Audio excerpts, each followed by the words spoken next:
Hello everyone, my name is Cole Powers. And I'm Rickey Wang. We're here from UWAFT at the University of Waterloo to present to you today our solutions to the challenges put out by Electric Mobility Canada concerning electric vehicles. We're hoping that our solutions will allow us to unleash electric vehicles from the niche that they're stuck in.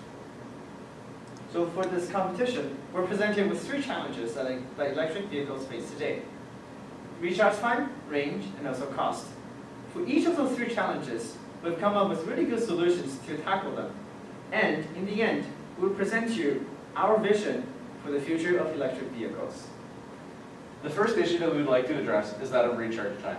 Electric Mobility Canada proposed that electric vehicles should be able to be recharged in 3 minutes. That's the same amount of time it takes to fill a tank of gas. We did some research and we figured this isn't really necessary, nor is it feasible. 3-minute recharging would cause severe issues on the power grid concerning congestion and capacity. Also, batteries would face severe issues with thermal management and durability if you were to recharge a battery in 3 minutes.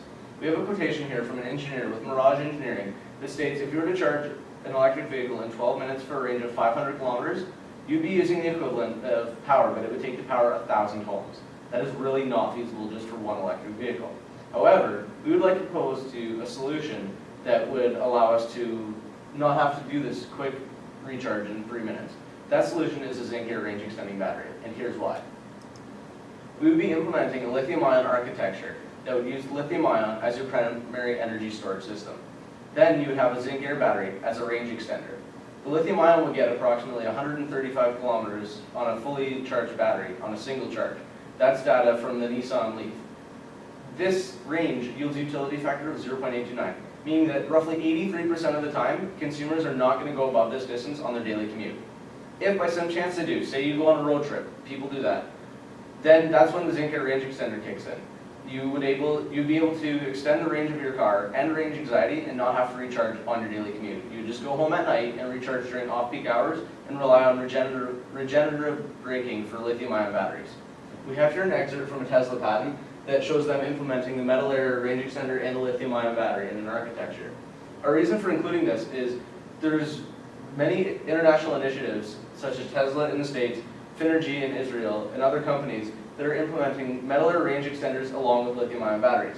What sets us apart, however, is the zinc-air range extender. Other metal layer batteries cannot be recharged, but at the university, we've had a team of researchers led by Dr. Chen that have developed a zinc-air battery that is cheap, 3 to 5 times as energy dense as the lithium-ion battery. It's stable, and the key factor here is that it can be recharged up to 3,000 times. This is what sets it apart from other metal layer batteries. The research team also decided and projected that with the zinc-air battery as the primary energy storage system, that means that there's no lithium-ion in the car at all, then it would last the car for 10 years with these 3,000 cycles of charges. The way we're proposing it is a zinc-air range extender, which would ultimately allow the battery to outlive the vehicle because the majority of the time you're not even using your zinc-air battery. Going back to that utility factor of 83%, that's 17% of the time your zinc-air range extender would need to kick in on a daily commute. We have here a diagram of a zinc-air battery, and again, the key factor here is that it has discharge and recharge capabilities. No other metal layer battery can do that as of yet, and that's what sets our solution apart. And the second challenge that we're facing is the issue of range. In the Globe and Mail article, the author wanted 500 kilometers of range for electric vehicle. However, the best electric vehicle in the market today already gets more than 430 kilometers on lithium-ion alone. And with advances in lithium-ion technology, it is not hard to see 500-kilometer EVs showing up in the next few years. With our proposed zinc-air battery solution, it is easily surpassed the 500-kilometer mark. And finally, we have the challenge of cost. Today, if you're to go buy an electric vehicle, most of your money is going to be spent on the energy storage system, or the battery. It costs about $270 to store 1 kilowatt hour of energy using lithium-ion today. People are working to lower this, of course. So Tesla, in the States, their Gigafactory project wants to reduce it down to $200 per kilowatt hour. We can do better. With our zinc-air battery solution, it only costs $160 per kilowatt hour today. And, of course, on the international scale, some other companies such as US Energy, they're looking to bring this down even more to $100 per kilowatt hour. Now, this $100 per kilowatt hour is very important when we look at this graph here. So this is a graph done by McKinsey Research. It illustrates the relationship between battery prices and gasoline prices. You can see that at Tesla's gigafactory goal of approximately $200 per kilowatt hour, electric vehicles are already quite competitive. And with our solution, you will not even be using the zinc air battery most of the time. So our solution is already competitive from that standpoint. And if you add on the zinc air battery component to lower it even more to $100 per kilowatt hour, then our EV will be truly competitive regardless of the gasoline price. Plus, customers will have the benefit of reduced maintenance and reduced service center visits as a result of the electric vehicle powertrain.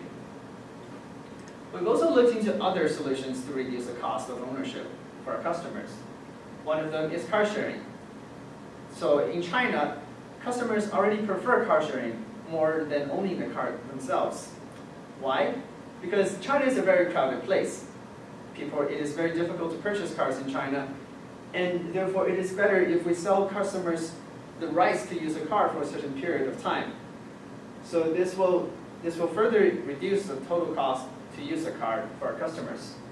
And of course, we'd like to promote an EV ecosystem where local dealers can participate and service vehicles, making it truly mobile. And of course, from a government and regulatory standpoint, we thought about promoting more industry involvement with universities and students. This will bring in fresh new ideas and get students interested in the field of battery chemistry.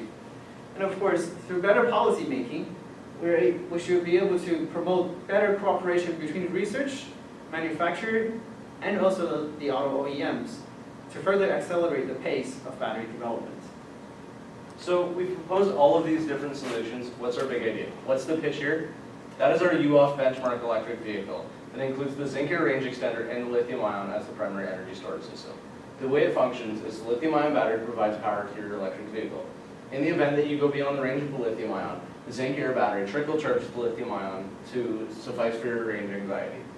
At night you go home and you plug in your vehicle and you recharge the batteries. So, as I said, the specs of the vehicle include a primary energy storage system consisting of a lithium-ion battery with a range of around 150 kilometers. The secondary energy storage system, again, our big improvement to electric vehicles, is a zinc air range extender, and that we project would have a range of around 600 kilometers. And also we would implement the EV ecosystem, which we would implement car sharing and local dealership participation in electric vehicles. Now, in coming up with the UWAFT benchmark EV, we've also looked at other alternative energy storage systems.